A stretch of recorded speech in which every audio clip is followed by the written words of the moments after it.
পুনকো শাক এবং মূলো শাক দিয়ে এই সুন্দর খাবারটা তৈরি করেছি। এই দেখুন পুনকো শাক আর এটা মূলো শাক। এই মূলো শাকটাকে অল্প জলে গরম করে জলটা ফেলে দেবো, তারপরে শাকটা নেবো, তাহলে কষ ভাবটা থাকবে না। মূলো শাকটা নিয়ে নিয়েছি, জলটা এবার ফেলে দেবো আর শুধু শাকটা রেখে দেবো। এবার কড়াইয়ে সামান্য একটুখানি তেল নিয়ে নেবো,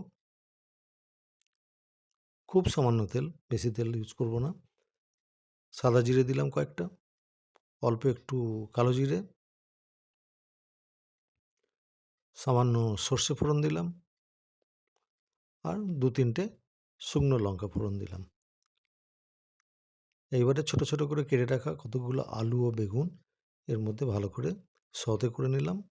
সামান্য একটু নুন দিলে তাড়াতাড়ি সিদ্ধ হয়ে যাবে। একটু হলুদ দিলাম। এবার একটু সতে করলেই মোটামুটি রান্নাটা এই জায়গায় এসে যাবে।